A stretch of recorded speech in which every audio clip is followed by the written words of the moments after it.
સમા વિસ્તારમાં ગઈકાલે પોલીસ દ્વારા કરેલ ગેરવર્તણૂક મામલે શિવસેના દ્વારા પોલીસ ભવન ખાતે આવેદનપત્ર આપી યોગ્ય કાર્યવાહીની માંગણી કરી હતી। પોલીસ પ્રજાની મિત્ર કહેવાય, પણ ગઈકાલે સમા વિસ્તારમાં આ પોલીસનું જુદું જ રૂપ જોવા મળ્યું હતું।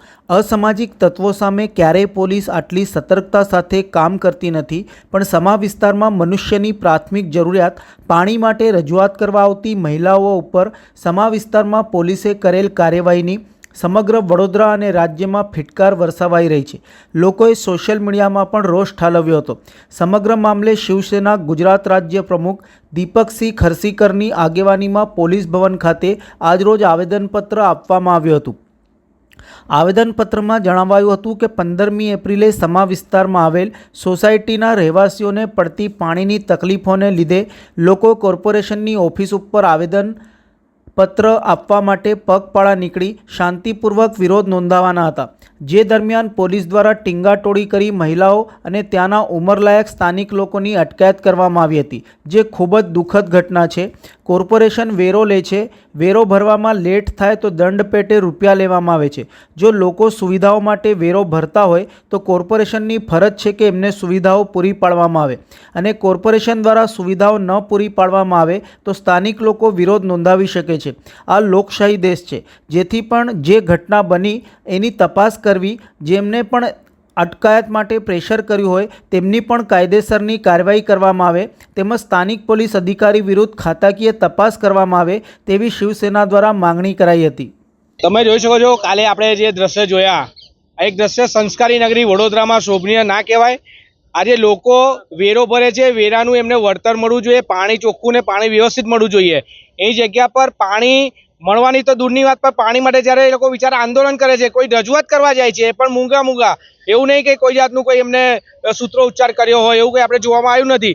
તે છતાં પણ શાસક પક્ષના નેતાઓ દ્વારા કોઈક દબાણ પોલીસ ખાતાને રાખીને હાથો બનાવીને પોલીસ દ્વારા જે કાલે સ્થાનિક લોકોને જે હેરાનગતિ કરવામાં આવી, ટીંગાટોળી કરીને જે મહિલાઓને, જે ઉંમરલાયક વ્યક્તિઓને જે રીતના ટીંગાટોળી કરીને નાખવામાં આવ્યા અંદર ગાડીમાં, આ વડોદરા સંસ્કારી નગરીને શોભે એવું નથી। એટલે વડોદરા શિવસેના આજે કમિશનર સાહેબને મળવા માટે આવ્યા છે અને રજૂઆત કરવા આવ્યા છે કે સાહેબ, આ જે લોકો જે વિરોધ કરતા હતા એ એમને પાણી માટે કરી હતા, કોઈ નેતાગીરી નહોતી ત્યાં, કોઈ સ્થાનિક કોઈ નેતા નહોતો ત્યાં એ લોકોનો કે એ લોકોને તમે આ રીતના ટીંગાટોળી કરી। અને તમારા પોલીસ ખાતા દ્વારા જે પણ જેની જે મહિલા પોલીસ કર્મી હોય કે જેન્ટ્સ હોય, જે રીતની કામગીરી કરવામાં આવી છે એ વડોદરા સંસ્કારી રંગને શોભનીય નથી। તો અમારી શિવસેનાની એક જ માંગ છે કે સ્થાનિક જે પણ પોલીસ અધિકારી આનામાં ઇન્વોલ્વ હોય, જે અધિકારી ત્યાં હોય ચાર્જમાં, એના પર કાયદેસરની કાર્યવાહી કરવામાં આવે।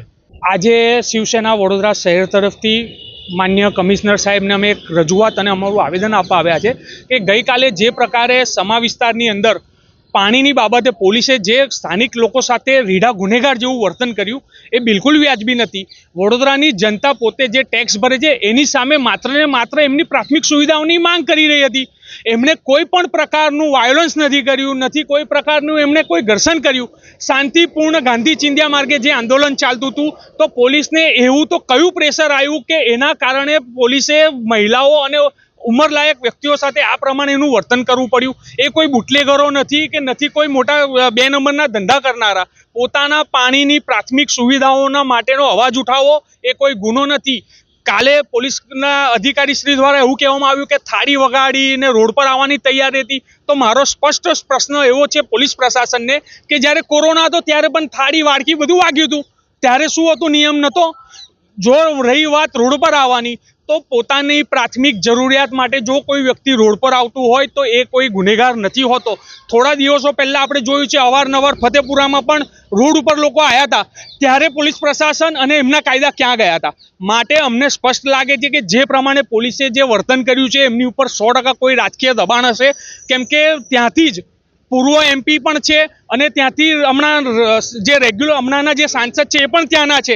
તો શું આ સાંસદ કે કોઈ બીજેપીના ઈશારે આ થયું હોય તો બહુ દુઃખની બાબત છે। દરેકને પોતાનો હક લોકશાહીમાં રજૂ કરવાનો અને પોતાની માંગ કરવાનો અધિકાર છે। પોલીસનું આ વર્તન તદ્દન વ્યાજબી નથી। તે સંદર્ભે અમે આજે કમિશનર સાહેબને મળ્યા છે અને આની ઉપર તટસ્થ માંગણી થાય, કોણે પ્રેશર આપ્યું અને કયા અધિકારીએ આ કર્યું છે અને કોની પરમિશનથી કર્યું છે એની તપાસ કરવામાં આવે।